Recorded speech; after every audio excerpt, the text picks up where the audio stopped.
बिस्मिल्लाहिर्रहमानिर्रहीम।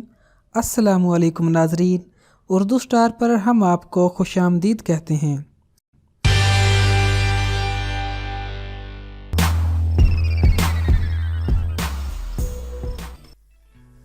मछली साफ करने के बाद या मिट्टी के तेल को एक बोतल से दूसरी बोतल में मुंतकिल करने के बाद आपके हाथों में बू आती है। इस बू से निजात हासिल करने के लिए आप अपने हाथों पर धीरे धीरे पुदीने के पत्ते मलते रहें, इससे बू जाती रहेगी। सॉस और चटनी को बड़ी बोतल से छोटी बोतल में मुंतकिल करने के लिए चम्मच का इस्तेमाल करने की बजाय कैप का इस्तेमाल करें। इससे वक्त की भी बचत होगी और गंदगी भी नहीं होगी।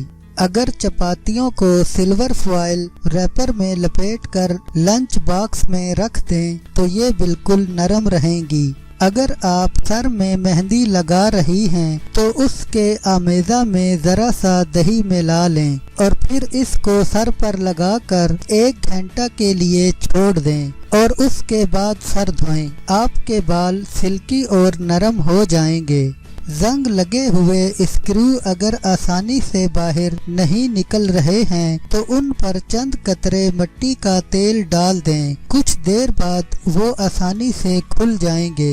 चपाती का आटा गूंदने से पहले आप अपनी हथेलियों और हथेलियों की पुष्ट पर जरा सा तेल लगा लें। आटा आसानी से गूंदेगा और आपको अपने हाथ धोने में भी आसानी होगी। जब आप केक की ट्रे को चिकना कर रही होती हैं तो तब ही उसमें थोड़ी सी कस्टर्ड शक्कर भी डाल दें। इससे केक का रंग बहुत अच्छा भूरा होगा और केक नरम बनेगा। आपको बागबानी करना अच्छा लगता है मगर साथ ही आपको दस्ताने पहनने या हाथों के गंदा होने से चिढ़ है तो फिर आप अपने नाखूनों पर खुश्क साबुन लगा लें और फिर खुदाई वगैरह का काम करें। साबुन आपके नाखूनों में उस गंदगी को पहुंचने नहीं देगा।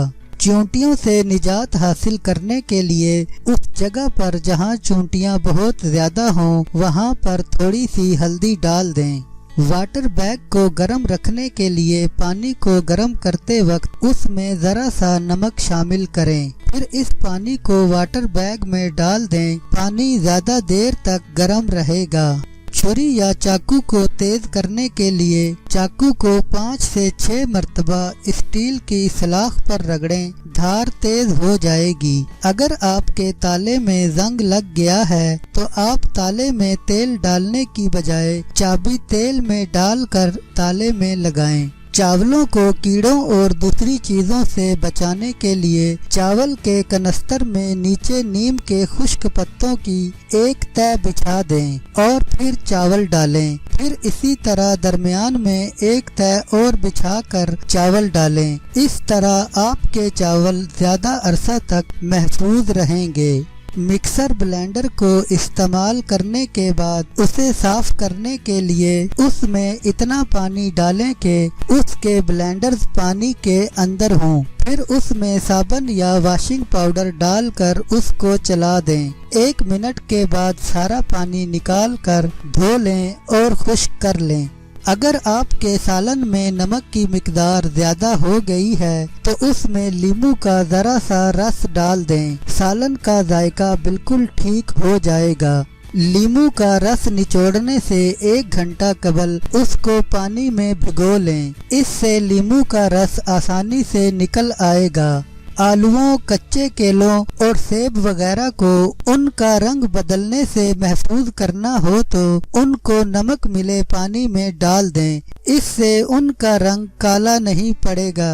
अगर आपके बच्चे के पेट में दर्द या मैदे की तकलीफ की शिकायत कर रहा है तो आप 1 मुट्ठी उबले हुए चावल ले लें और उन चावलों को तवे पर सेक लें। इतना सेकें कि वो गहरे भूरे हो जाएं या हल्के हल्के काले होने लगें। پھر اس میں 1 کپ پانی ڈالیں اور تھوڑی ادرک باریک کاٹ کر ڈال دیں۔ اس کو چند منٹ ابال لیں، پھر چھان لیں۔ اس آمیزہ کو بچے کو رات کو سونے سے قبل اور صبح اٹھ کر نہار منہ دیجیے، اس کا پیٹ بالکل ٹھیک ہو جائے گا۔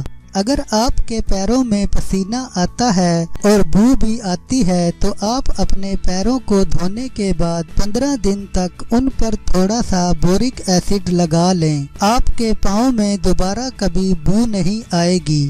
اپنے دانتوں کو صاف کرنے کے لیے تھوڑا سا سوڈا بائی کارب اپنی انگلیوں کے پوروں پر لے کر دانت صاف کریں۔ نرمی سے دانتوں کو صاف کریں، 3 منٹ تک انتظار کریں، پانی سے دھو لیں اور 1 گھنٹہ تک کچھ نہ کھائیں۔ اس سے آپ کے دانتوں کا درد بھی کم ہو جائے گا۔ واش بیسن کو صاف کرنے کے لیے سنک میں پیپر نیک پن کی 1 تہہ بچھا لیں اور پھر اس پر گھر میں استعمال ہونے والا بلیچ ڈال دیں۔ بلیچ اس طرح ڈالیں کہ نیک پن اچھی طرح بھیگ جائے، پھر اس کو آدھے گھنٹے کے لیے چھوڑ دیں۔ پھر نیک پن اتار دیں اور بیسن کو ڈٹرجنٹ پاؤڈر سے صاف کر کے دھو لیں۔